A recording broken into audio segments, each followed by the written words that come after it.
Um, so I'm a consultant urologist. I'm based in London, in the UK. My special interest is in prostate cancer, and in particular, how prostate cancer affects Black men.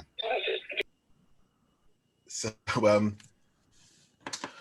why Black men? Well, prostate cancer is 2 to 3 times more common if you're Black than if you're white or if you're of Asian descent. So that is Black men of African descent. So whether you're in Brazil or in the Caribbean or in the States or in the UK, wherever Black men are to be found following the transatlantic slave routes, that's where you get the highest rates of prostate cancer. The reason why Black men are so much more likely to get prostate cancer and therefore more likely to die from prostate cancer is unknown. There is a lot of research going on both in Africa and in the States to try and answer this question. But for now, we don't know the reason. But if we are suffering more from prostate cancer, then it would seem to make sense to me that we should try and do something about finding it early, before it spread, before it's caused the damage. Because if you find prostate cancer in its early stages, the cure rate is extremely high. It's certainly in the high 90s. And indeed, there's very good evidence to show that if you treat prostate cancer early, the survival rate after 10 years is like 99%. So how do you find prostate cancer early? Well, currently, the best tool that we have in terms of screening men is the blood test, PSA, prostate specific antigen. And this has been tested in very large scale screening studies. And we know from a huge study carried out in Europe that if you screen men with PSA, and if you find it to be abnormal, then you biopsy the prostate. And then if you find prostate cancer, you treat it. From screening studies, that if you screen men with PSA, you will decrease the mortality by 35%. So it's a big increase. It's a big decrease in men dying from prostate cancer if you screen for it. Now, unfortunately, there is no national screening program in the UK. We can discuss the reasons why that isn't the case. I disagree with those reasons, and I think there should be a national screening program for prostate cancer. But if there isn't one, then it's up to ourselves as men to take it upon ourselves to request the PSA blood test from our GPs. The Department of Health, in various publications, and in particular one called the Prostate Cancer Risk Management Program, says that if a man over 50 goes to the GP, I'm talking about those of us in the UK, if you go to your GP and you're over 50 and you want to have PSA blood test to see your risk of prostate cancer, then after discussion, your GP is obliged to do a PSA blood test. So this is for all men. Now, what's all men over 50?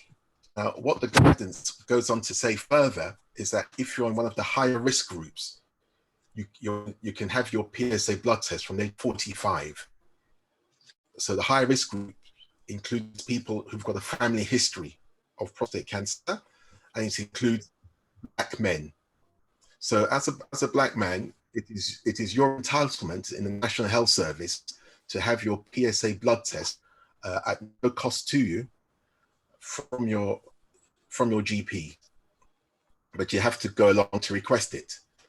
Now, of course, that begs the question: if you don't know about prostate cancer and you don't know that being Black gives you an increased risk, and you're unaware that there is a blood test, then you're not going to go along to your GP. And GPs are incredibly busy people, so they're not going to call you. It's for you to go to your GP to have a blood test. Now, there are other ways of getting a PSA blood test without going to your GP. So there's a charitable organization called Graham Fulford Foundation. Before COVID, they would run mass events where they would advertise in the local newspaper that there was a PSA screening event going on. You'd get 200-300 men plus would turn up. They'd have nurses there who would do the blood test, and then you would get to know what your PSA was a couple of days later. Now, those big scale events have stopped because of COVID, but instead, you can request a PSA kit to be sent out to you, and you do a finger prick, and you send the PSA off to a lab, for a small fee, and you get your result back 2 or 3 days later. So I think on the chat, Rudy has put down the web address of the organization that will send you out a home testing PSA kit. And I think the reason why that's important is that access to primary care is difficult for many in this COVID times. So if you can't get along to your GP to ask for what is your right, which is to have a PSA blood test, then you can send off for a home testing kit and have your PSA done then. If your PSA is raised over the level it should be, then you would get a referral from your GP to see a urologist. And the system is such that you would be seen within 2 weeks by the urologist. When the urologist sees you and your PSA is raised, your urologist will send you for an MRI scan, a magnetic resonance imaging scan of your prostate gland. And after that, you would go for a prostate biopsy, which can be done one of 2 ways. The importance of the MRI scan is that it can show areas of the prostate gland that look abnormal. Therefore, when the doctor or the nurse is putting a needle into the prostate to take samples, they can focus on those areas where the MRI scan has shown up abnormal. After the biopsy, from the lab. If it shows prostate cancer, then there's various very effective treatments available to you. If it shows that there's no prostate cancer, but the prostate is just enlarged because of age, then you go down a different pathway. So the main message I want to get out to the community tonight is that there is a blood test, PSA, that can indicate your risk of having prostate cancer. Even if you have no urinary symptoms or no sexual symptoms, you can be perfectly well, perfectly okay, but you've got this time bomb ticking inside you. And having the blood test can shed light on this. Okay, thanks for that, Frank. And that's set very clear. So what you're really saying is there's a level of self-responsibility as it relates to self-care. Now, last week, of course, 16th to the 22nd of November, it was Self-Care Week.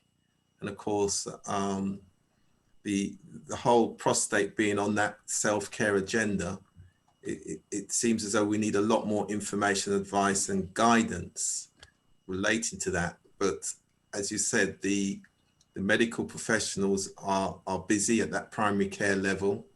So there's got to be much greater onus on men themselves and their communities and families. So what would you say, what would be the best start for individuals and families who are concerned about other family members? So not just men, but their families, because we know there's evidence that family members can be quite influential to persuade men to, address this issue, at least to get the screening. So we're not telling anybody to get a test, but at least in terms of screening, given where we are in what's now called the COVID post-pandemic era that we're in. Yes, I mean, as you say, it's well known that partners of men are very influential in getting the men to go along and get their blood pressure checked, get their sugar levels checked, go for the colon cancer screening, and go for their PSA blood tests. So this is well recognized that the partners encourage the men, because a lot of men, for various reasons, are reluctant to go and get themselves tested for these various conditions. So what I would say to family members and children whose fathers are over the age of 45 is to make them aware that no matter they feel perfectly well, nonetheless they may be harboring a prostate cancer, and it's a very simple blood test. So I would encourage the family members to get their menfolk over a certain age to go to the GP, and if they are unable to do that, then they can get a PSA home testing kit, which is very accurate indeed. So know your number. What is your actual PSA number? For most men, the PSA should be less than 4 units. Less than 4 units. So the PSA number should be less than 4 units. I mean, it does depend somewhat on your age, but but at least have that figure in your mind. So if you have a PSA blood test and it comes back at 10, then you need to do something about it. You need to get referred and see a specialist. If your PSA comes back as 1, then you don't have to worry about that for another year. Right. So imagine now then, given the high prevalence in our community, so that's men of African descent, men of African Caribbean descent, so imagine then you're in your 20s and you know that your grandfather suffered from, prostate health issues. So what would you do? Because obviously as a young man in your 20s, 30s, and you, as you say, you might be healthy, strong, fit, still doing sport. So what would you advise somebody, around about 25, say, and they know that has run in the family, prostate health issues? Yeah. I think where there is a strong family history of prostate cancer, and for that matter, if there's a family history of breast cancer or ovarian cancer on the female side, it does increase your risk, say, as the son, of having prostate cancer. So it's not just whether the men in your family have had prostate cancer increasing your risk, it's also if the women in your family have had breast cancer or ovarian cancer. And what I would say is that you should adopt certain lifestyle measures. And if there's a strong family history, whether the male or the female side, from the age of 40, you should be knowing what your PSA level is. In terms of lifestyle measures, I'm talking about keeping yourself fit. Do not get obese. Obesity is one of the big risk factors for getting prostate cancer. So keep yourself trim and eat a good, healthy, balanced diet. Exercise yourself and ensure you have enough vitamin D on board. Yeah, vitamin D. In the summer, get out in the sun, take your shirt off, and get the sunlight onto your skin to increase your vitamin D production. We think that vitamin D protects to a certain extent against prostate cancer. Great, thanks. Because that's a great time now to bring Vasco in, as you touched on diet and nutrition, and then we're gonna, after Vasco, give Lyndon an opportunity for some of the work he's been doing around diabetes, and then we'll open it up to everybody who's on the panel today. Vasco? Okay, well, yes, Frank touched on vitamin D. I'm going to mention a few other vitamins that are very essential, not only for good health, but for good prostate health as well. Vitamin A is supposed to be very good. Vitamin C is also very important. And I liken vitamin C to the central midfield player in the football team, because vitamin C Other vitamins work better in the presence of vitamin C. So that's particularly important. And of course, vitamin E as well. Now, when it comes to diet and nutrition, I am concerned about the younger people today who are engaging in what I call the box culture. In other words, wherever you see youngsters today, they've got a box of fast food, and that's what seems to be keeping them happy for the time being. But according to the Guardian newspaper in October 2012, the Guardian said that these youngsters are building up a serious case for Alzheimer's later down the road. But it's not only Alzheimer's that they're building a case for, they're building a case for prostate cancer as well as other types of cancer as well. And the main culprit here, of course, is sugar. And I'm not talking about the 2 or 3 teaspoons of sugar you would put in a cup of tea. I'm talking about the hidden sugars as well. For instance, did you know that a slice of bread, whether it's brown or white, is equivalent to about 3 teaspoons of sugar? Okay, and that is one of the areas that we should be looking at. And when we had the Zoom a couple of weeks ago, I talked about sugar, I talked about dairy products, which is a source of saturated fat, which is not very good for the human body and the prostate. And of course, soy or soya, which is a major hormone disruptor, but it is in so many different products these days that it's very difficult to get it out of your system. So you have to be particularly careful in what you're eating and your environment as well. Now, foods that are particularly good for keeping prostate cancer at bay would be things like omega-3 fatty acids. Avocado.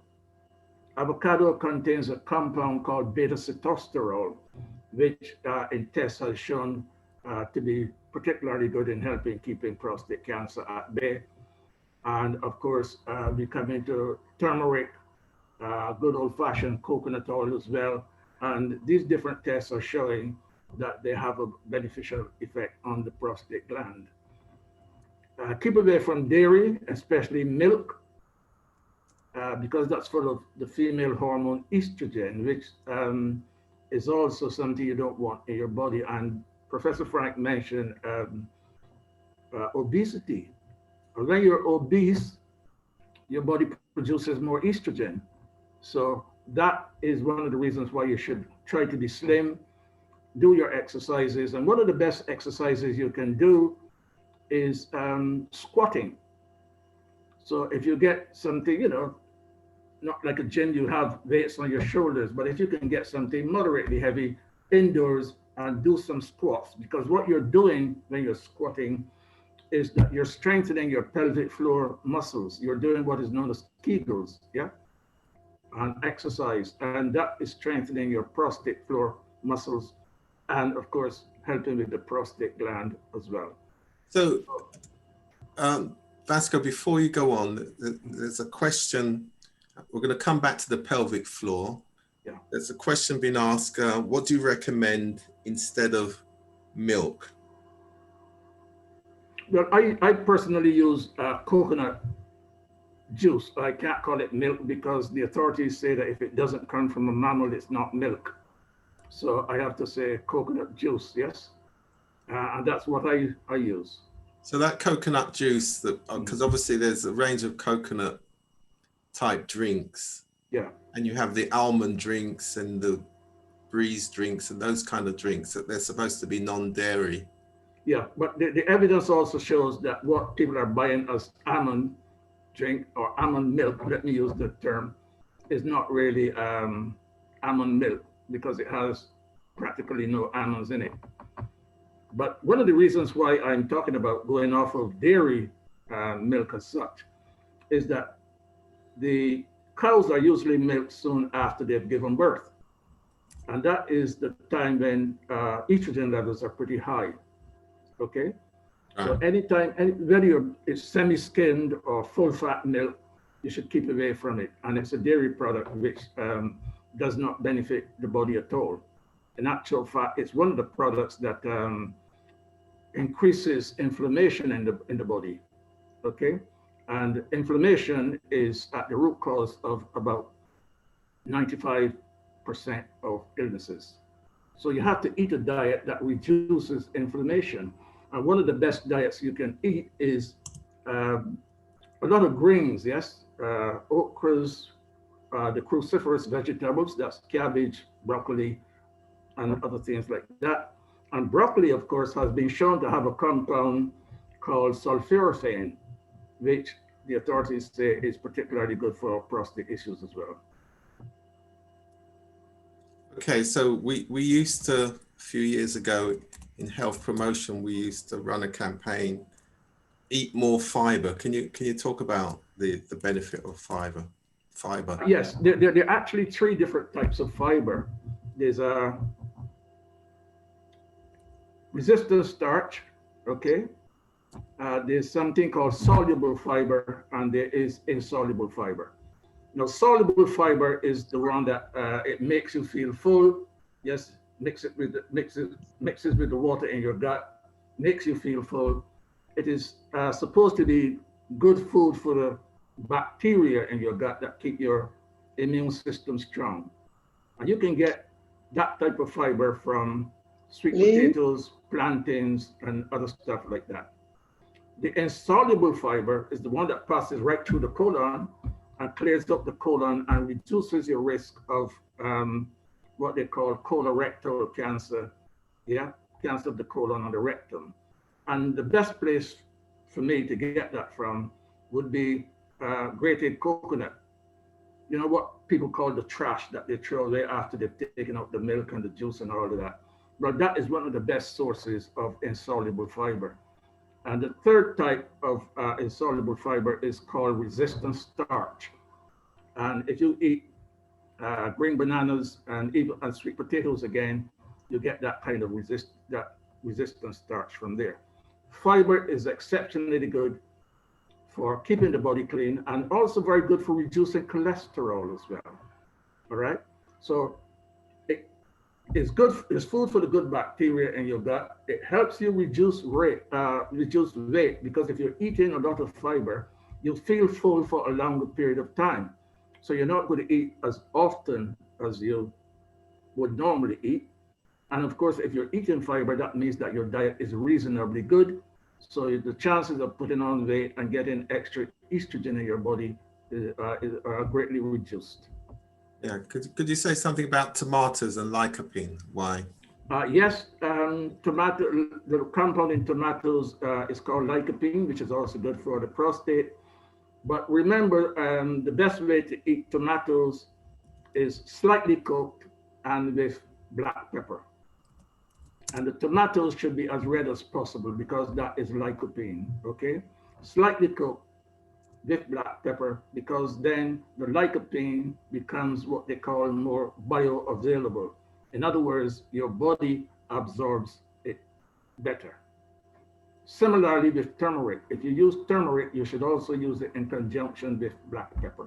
The same thing happens. The compound in turmeric, which is curcumin, actually works better in the presence of the compound from black pepper, which is called piperine. So they combine and benefit the prostate. So what about pasta? Because a lot of us eat a lot of pasta because it's quick. What do you see the impact of that?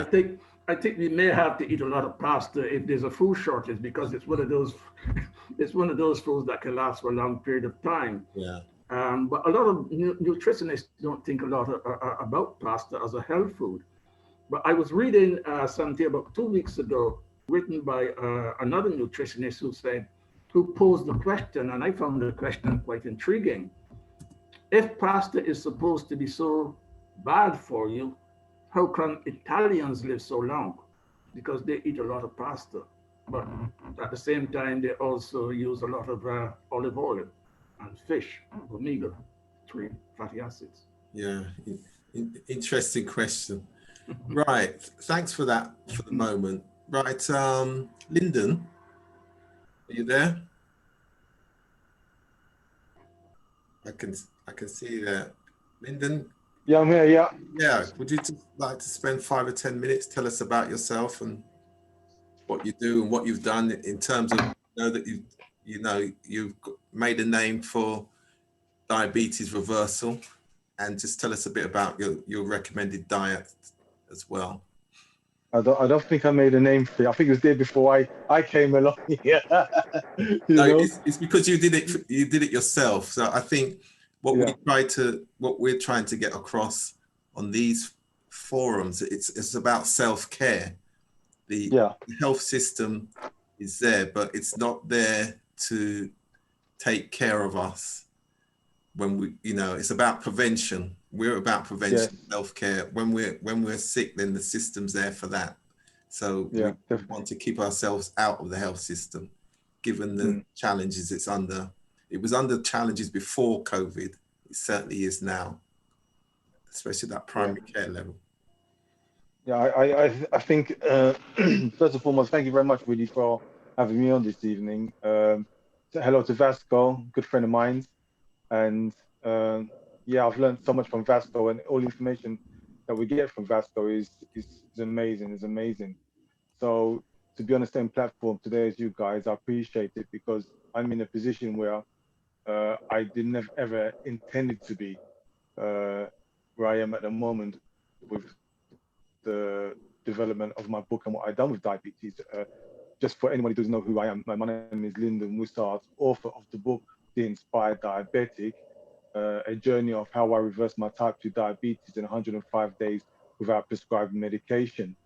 And when I was diagnosed, my HbA1c is a blood test that I do from the last 3 months that determines what blood sugar levels you are.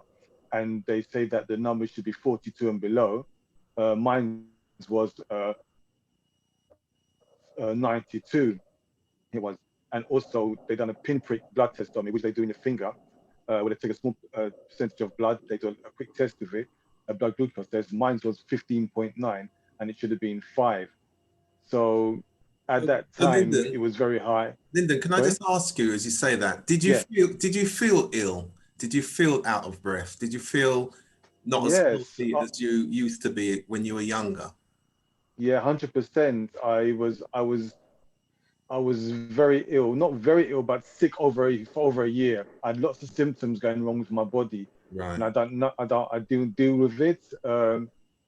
One of the symptoms of a type 2 diabetes is I can say it now because we're a bit late in the evening, is your genitals, yeah, okay, and or thrush they call it. So I had this, and I talk about it openly because I didn't know how I got it and why I got it, because I've been married to my wife for over 20 years. I was a clean person. I'm a clean person, and I've never slept with anybody else. So when I got this, I couldn't understand why. So I was trying to deal with it in my own way, do my own little medicine thing, because I didn't do any research on it. I was just so frustrated. Why am I sick? Why did I get this? And the only reason why I talk about it, because I had a symptom that people's got, but they're taking a medication for something they may not have. So because I know I was clean, I had no sexual transmitted disease or anything like that. The same symptoms I had would be the similar as sexually transmitted disease. Yeah. So this is why I bring it up. So that's one of the symptoms I had. I had pins and needles in my feet, my fingers for a long time. I had blood in my stool. I had pains in my stomach. My vision wasn't very clear. My mind wasn't very clear. I was overweight. My belly was getting very big. And one of the reasons why I knew my belly was getting big, my mother told me so. My mother said, Lyndon, your belly will get big. And my mom was Jamaican. So my mom don't mince her words, and I love her for it. Because I said to my mom, I'm the baby. You can't talk to me like this. But she said, Lyndon, your belly will get big. And she don't smile about it. Just look. So when I got home, I looked at myself and I said, sugar man, Lyndon, you are getting big. And the thing that she said as well, pigs don't know when pigs think, So I was in a zone where I didn't realize I was getting big. I knew I was getting big, but I was in denial about it for a long time. I was constantly eating all the time. I would have a meal and then eat again, and then I'll have a snack. It's crazy. And also, I'd always be thirsty all the time. So I wouldn't be drinking water. I'd be having my mango juice or my ginger beer, my favorite drinks, my J2Os, all these drinks I'd be having on a day-to-day basis. And I was running to the toilet about 3, 4 times an hour. But at that time, it didn't mean anything to me because it was natural for me to go to the toilet that often. And the time when I was working, when I was diagnosed, I was working in one building and the toilet was in the same building as us. But they said, you can't use this toilet in this building. You have to use the other one because these are for our clients when they have clients coming through. So some days I didn't even make it to the other toilet, you know? I didn't make it to the other toilet. And I don't really talk about this much. But I don't know why I'm saying this because it's weird. I used to carry 2 underpants around with me all the time, just in case. Yeah, just in case I didn't make it to the toilet, you know? So that's the situation that I was in. And I always had a spare pair of trousers in the car as well. So this is what I always do. So that always feeling tired as well is another symptom. I was always tired, but I didn't mind. I felt like sleeping anyway. And through my journey, I had to go back in certain years, back in the 80s and back in the 90s. Because I remember when I started to write the book, my family used to always say to me, Linda, when you come around here, don't sleep, don't fall asleep. And I thought to myself, what? And this is when it clicked to me. Back in the 90s, I might have even been diabetic back then, but I didn't realize it.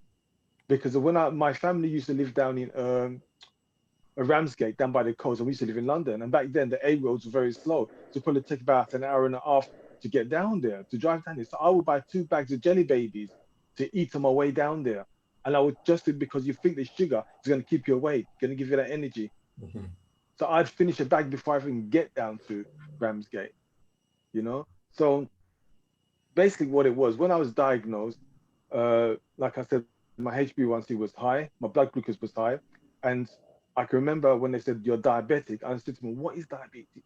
And the only 2 things I can remember when they said diabetes was when my friend's mother was ill and we went to visit her and she looked at me straight in the eyes, said, Lyndon, the sugar get me. And when she said the sugar get me, I thought to myself, what does that mean? What does that mean? And a few months later, she passed away through diabetes. But in Jamaica, they don't talk about diabetes. They talk about the sugar get me because diabetes in Jamaica or the Caribbean is a death sentence, you know, because they don't think there's a cure for it or they don't think you can reverse it. So it seems like a death sentence. And the other time is when my cousin Ken was diagnosed with type 1 diabetes. And when he was diagnosed type 1, and he told me how he got it through stress, I said, Ken, your story is so amazing. You need to write a book or talk to someone about it. So he said You say type 1, do you mean type 2? No, type 1. My cousin had type 1. Mm-hmm. Okay. Yeah, my cousin had type 1 diabetes, but he done a lot of research about diabetes. But when he told me about his story, and he said to me, Lyndon, if you ever become diabetic, don't take any medication. So at that stage now, I'm in the surgery with my doctor. My doctor's telling me, listen, you're diabetic. We need to put you on medication. And I think to myself, I've never been on any medication at all in my life, you know. So why am I going to go on medication for? And my cousin said, Lyndon, there's always side effects with these medications. And I thought to myself, you know something? All these years, the only thing I've taken was a headache tablet. I've never been hospitalized. I don't want to take anything now because if you take something that's going to affect something else in your body, you know, it's going to affect the rest of your life. So what I decided to do from that day, I said to my doctor, listen, I don't want to take any medication. Can you give me the option to not doing it? She said, I don't recommend it, but we're going to give you 3 weeks, to come back and have a blood test, to see what your blood sugar levels are. So I thought to myself, okay, Lyndon, what you going to do? And the first thing I said to me, how did I become diabetic? My one through type 2, too much sugar in my system, my blood sugar was too high. So what caused it? Carbohydrates, pasta, rice, potatoes, my fizzy drinks, all these kind of things that I was eating on a day-to-day basis. So I said to myself, okay, Lyndon, the best thing for you to do is to stop eating them. And I'm just going to make a declaration here. I don't recommend anybody to do what I do. I don't say to you to do what I done. This is what I done. This is what I decided to do for myself. Because one of my friends says, your body is your temple. So you determine what you put in it and how you deal with it.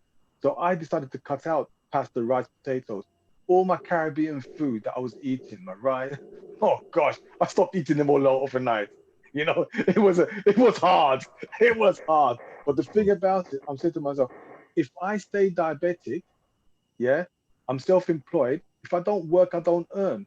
It affects me, my livelihood, and my family. So that's one of the motivations that people need to understand why they have to do certain things in their lives to not be ill or not to be sick. Right. So thanks for that, Lyndon. And as it relates to self-care, that mindset shift really demonstrates that. So what I've done, I've put some inquiries have come in about your book. So we've put it onto those who are watching Facebook Live, also those who are here on Zoom. You can look in the chat room and you'll see Lyndon's website as well. So those who are watching Facebook Live, if you go to, if you scroll down in comments, you'll see Lyndon's website on there. And then, as I say, those of you here on Zoom, it's in the chat room. So thanks for that, Lyndon. And you raised thank you. Some really good points. So if you stick around, in case, I'm sure there may be one or two questions to you. Now, I'm interested, Frank, in the type of questions that you might ask in your role to somebody like Lyndon now, given what he has laid out in terms of his lifestyle as he moved towards, you know, that mindset shift where he really did start to take care of himself, and kind of what kind of stages that you would see people who are on that journey and what you might say to them and whether they listen to you or not. And then the same would come to you afterwards, Vasco, as it related to some of the work that you've been doing on your scanning work as well. So in terms of diabetes, and also hypertension is one of those conditions that you can also, by lifestyle changes, you know, influence your own narrative. So I mean, I don't deal primarily with diabetes, but in general, I do come across quite a few men who have reversed their diabetes, and this is well recognized. If you cut out all the starchy foods and sugars, and as Lyndon mentioned, you cannot, and also exercise is very, is very important. You can actually reverse the diabetes, and particularly if you are pre-diabetic, you can actually stop yourself from becoming diabetic. The great difficulty, however, is maintaining those lifestyle changes. It's something you can just do for a few months and then go back to your old habits. You have to make that lifestyle change, indefinitely. But if you have that discipline to do so, then you will. And the benefits have been pointed out, not having to take medication and therefore not having to deal with the side effects of medication. So it's perfectly feasible to do.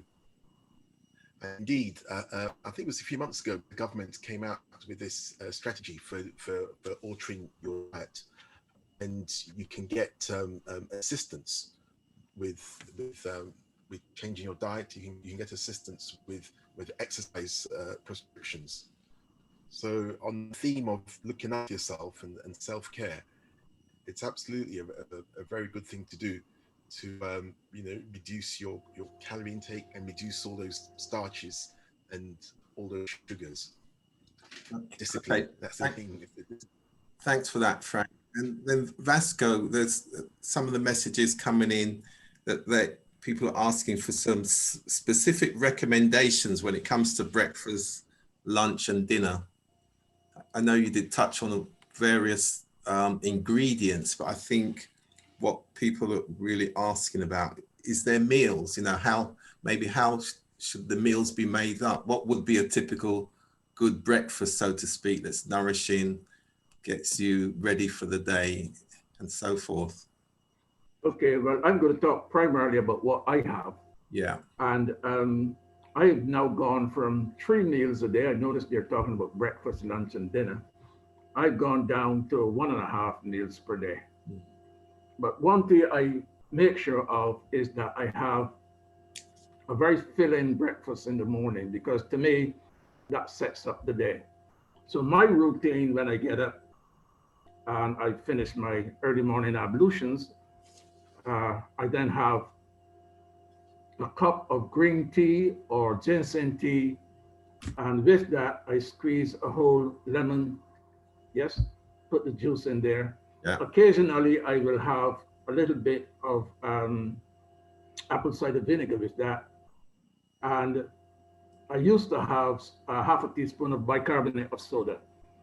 But with the vinegar and the bicarbonate, you do that for a period of time, like a month, maybe 6 weeks, and then you have a break, okay? You don't do it ongoing. And that has lots of benefits on your appetite. And of course, it helps alkalize the body. And the important thing is to get your body alkaline rather than in an acidic state. And that's where disease comes in when the body is acidic. Now, for breakfast then, I will either have rolled oats, and in that rolled oats will be a great big tablespoon of coconut oil every single day, coconut oil, yeah? And if you really want to lose weight without having to work out too much, coconut oil is probably one of the best things you can put in your body because it's a natural fat burner. You're using a type of fat to burn fat. I will have some cinnamon, half a teaspoon of cinnamon, and half a teaspoon of a herb called fenugreek. Now, fenugreek helps to stimulate the pancreas to produce insulin, and the cinnamon helps to take fat out of the cells in the body. So that encourages more glucose to get into the cells and energize them, all right? And then I will grate a small apple, half a banana, and that could be one of the breakfasts that I will have. Now, if I eat that at 8 o'clock in the morning, I don't need to eat again until 5 o'clock. I feel full right through the day because the plantain is a complex carbohydrate that fills you up and releases its energy slowly as you go through the day. Now, I may drink some water, or if I feel a little bit, you know, I could eat or drink something other than water. I'm now in the habit of carrying a smoothie with me, okay? That smoothie can be made up of many, many different things. It can have blueberries, blackberries, again, banana for energy. And banana is also full of potassium, which helps with hypertension. And I'll be doing a webinar on that on Friday. And also, banana is food for the good bacteria in your gut, and it's full of fiber. Okay, so those are good things to eat. And pineapple. Pineapple is exceptionally good for helping keep cancer at bay as well. Pineapple and coconut. That's what the evidence is showing, you know, from research that's coming out. And the water from the green melon. Now the water from watermelon, a fellow called Dr. Can't even remember his name. He did something about structured water.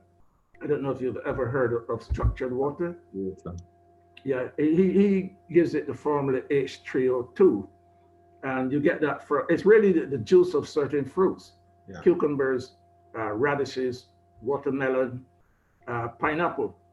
So what he was saying is, instead of trying to drink 8 liters of water per day, you can actually drink 1 liter of water and then make sure you eat some of these fruits during the daytime.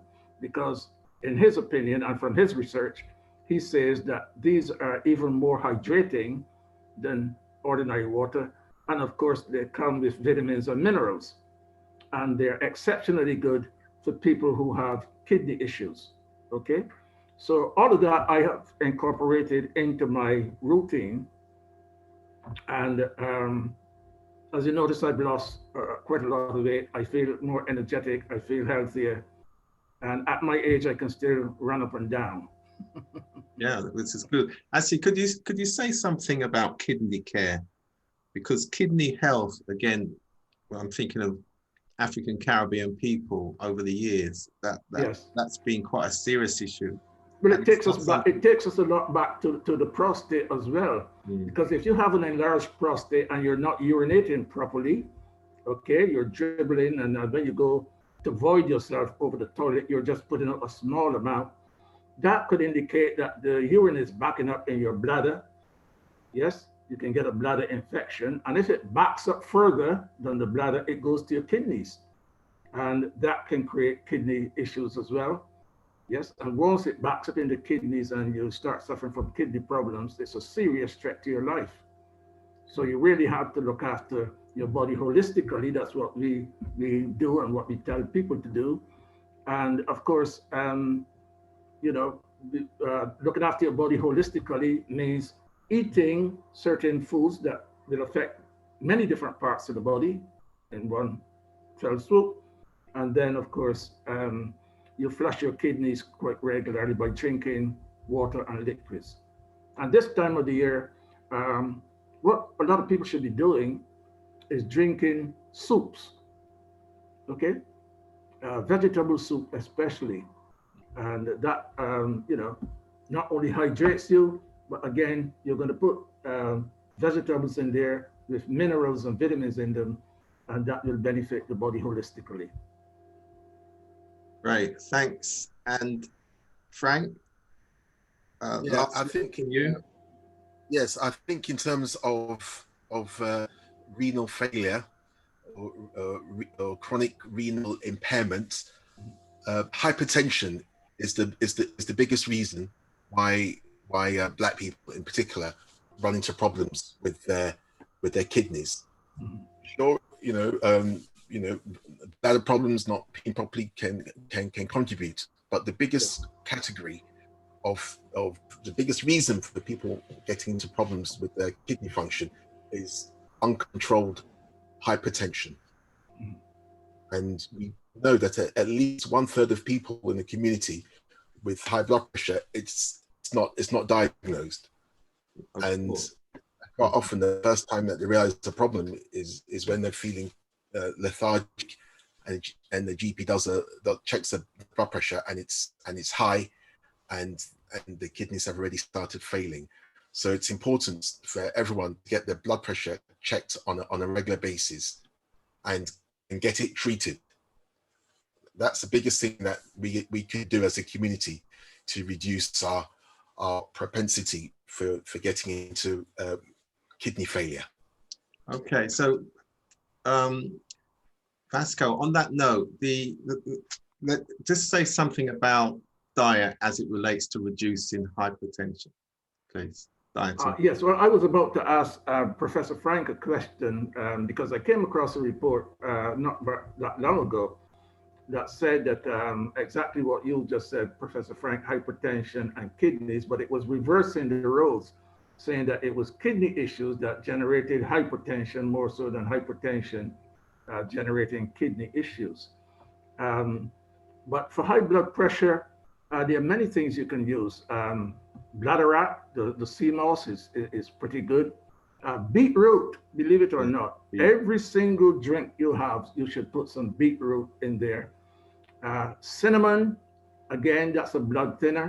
Okay, turmeric is a blood thinner, and all of these blood thinners will help reduce hypertension.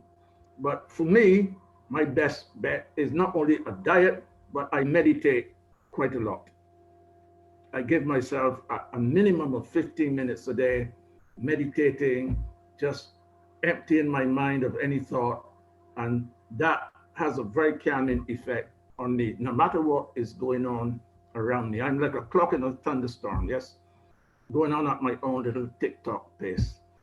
And that is very good for helping reduce high blood pressure. Yeah, that's stress reduction. Yeah, stress reduction, absolutely spot on. Great. Right. Also, yeah, exercise. Exercise, yeah. Absolutely. Yeah, and keeping your weight down. Yeah. Yeah, and the gyms are open from the 3rd of December, so there's no excuse. Great. So thank you very much for that. Great advice being shared there. It's on the Rudy page on Facebook, so you can at least go back and listen and pick up the information from there, and contact details. So Vasco, was you going to say something about your scanning? Yes, I've got two machines that actually scan the body.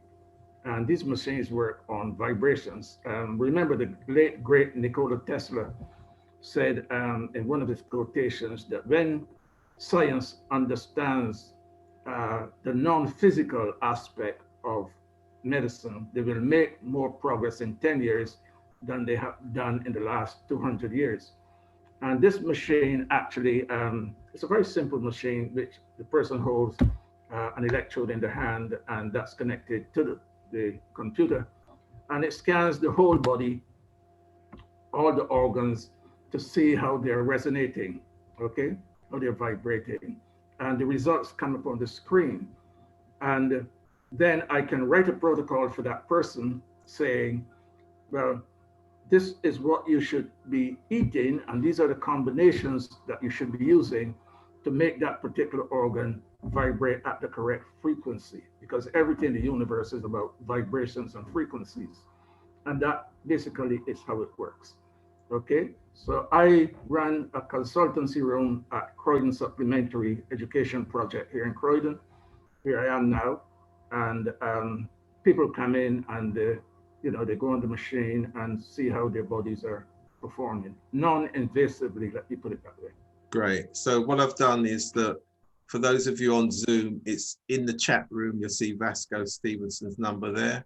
And for those of you watching Facebook Live, you'll look in the comment box on Rudy page in Facebook and you'll see Vasco's number. You can call him directly. And so that brings us to the end of this particular show. Thank you very much, Frank, Vasco, Lyndon. Right, let me just take one question here from Bev, or one point. Okay, Bev, before we go, unmute yourself. Just saying good evening all. In reference, just to endorse what Professor has said, as you know, Rudy, I worked in that sort of establishment for 15 to 20 years. Yeah. So as a GU, and I've worked with many GU consultants, which you probably know a few of them, like Mr. Nathan, Mr. Glass, Mr. Vale, different professors. So that's really in my playing field, that subject. Yeah. And as part of Kiwanis, and Alan Lazarus is on screen there, whereas in the 2007, 2008, he was one of the people that went out there and tried to educate the Black community in prostate cancer. And I supported that. When I brought that subject to members of the organization in 2008, I thought, well, how are they going to take this? I took information fact sheets for different type of cancers to the meeting, and I thought, well, it's going to be tabooed, but it was taken on board, and that was something behind the scene that we've always supported. So the stigma with prostate cancer in our Black community, as you might know, it's about their sexuality, the embarrassment, not having a doctor going up their bum. And I think it's some of our Black, our ethnic community still find it difficult, especially the men, to go to the doctors, even though it just entails a blood sample, they still find it difficult. So it's all about educating them and putting it out there and letting them know how important and how serious we are about it. Mr. Vasco also is known to me. He's also done presentation for us, and you know, it's amazing. Some did take it on board in privacy. They might speak to him on the side, but they need to be more open about it. I've known of female partners who found it very difficult to get their men to go to or their husbands to go to the doctor to address this situation. So the education side of it is for us who knows to try and reach out to them and try and get the younger men and women to understand it's very important that their fathers and themselves bear that in mind and keep it on board, especially if it's genetic. Okay, yeah, that's all I've got to say. Thank you. Thank you very much for that. And right, Dean, did you want to say something? You got your hand up very, very quickly. Unmute, please. We haven't got a lot of time. Yeah, I tell you, I want to congratulate both speaker and all three of you, Professor Frank And I can tell you from personal experience, my grandfather died from prostate at 93. My dad died from prostate at 93. I was diagnosed with prostate. My PSA, I did whatever you want to call pushing up, and it was normal. Techniques, and it was normal. And when I went into the PSA, my PSA was 16. I start getting all these Jamaican all the greens, and my PSA went up to 28. Wow. Presently, I did radiation. I did I'm presently a 0.1. And I'll do thing to encourage our Black men. Same thing you said. My son is 38, and when he went to his doctor, the doctor said, "You're too young." And he said, "Listen, man, my great grandfather died from it. Check yourself. Check yourself as men." And it's mainly the female who encourage the men to go and check themselves. And I think we men need to start coming out to support our men to go and check ourselves. Yeah, that's what we're doing these platforms for. We really absolutely. Yeah. So Lyndon, were you indicating you wanted to say something there? No, I was just putting a thumbs up. That's all. I concur with what he's saying. Okay. So it's funny because when I was doing events, a lot of men would come to me, and whisper in my ears, "I got this thing going on." Yeah. Yes. But when I'm doing a radio show and the phoning, nobody phones in. But when I go to the event, they'll come and they'll talk to you. Yeah, and part of what we've got to do is find ways to encourage people to come forward, and I think these forums and more of the community knowing individuals from our community who can assist, I think that helps as well. So we just keep going, do the best that we can. And of course, Rudy, sorry to butt in here. And of course, now that prostate cancer is the #1 cancer now, it's overtaken breast cancer. Yeah. This, of course, makes a stronger case now for screening, as Professor Frank was talking about when we began. Yeah. So the next program, maybe we may try and get one before Christmas, December, we'll see, but definitely in January, we'll come back, Frank, and talk about what our plans are, what the strategy is as it relates to screening. Obviously, I have put on both the chat room and Facebook in terms of the tests, and particularly now those tests can be done at home. So that's at least if we get people to taking action for themselves and caring about themselves and their families, also, encouraging to do that, then I think we're getting somewhere. We've got a long road to go, but at least we're on the road to do it. Could I get I have a question, please? But for my dad always tell me about black pepper. It's not good for we as men. It's a first, he always tell me it doesn't dissolve, and it always creates stone and build up a stone in your body. I don't know how we. Okay, right. That's a good question for Vasco to answer, Dean. Thank you for that, as usual. Over to you, Vasco. Well, this is the second time I've heard that statement being made, but I've not come across any kind of evidence or information that is true. Yeah, black pepper has anti-inflammatory properties, and it helps your body absorb the compound from turmeric and the compound from tomatoes. So in that regard, to my mind, it's a good thing. I use it quite often. Right. Yeah, I would concur. I've not heard anything negative about black pepper, and certainly it doesn't form stones. But he said it doesn't dissolve, like salt. So when he cooks, he never use black because it doesn't dissolve. I don't know. Okay, well, if it doesn't dissolve, that would indicate that it is passing right through your system.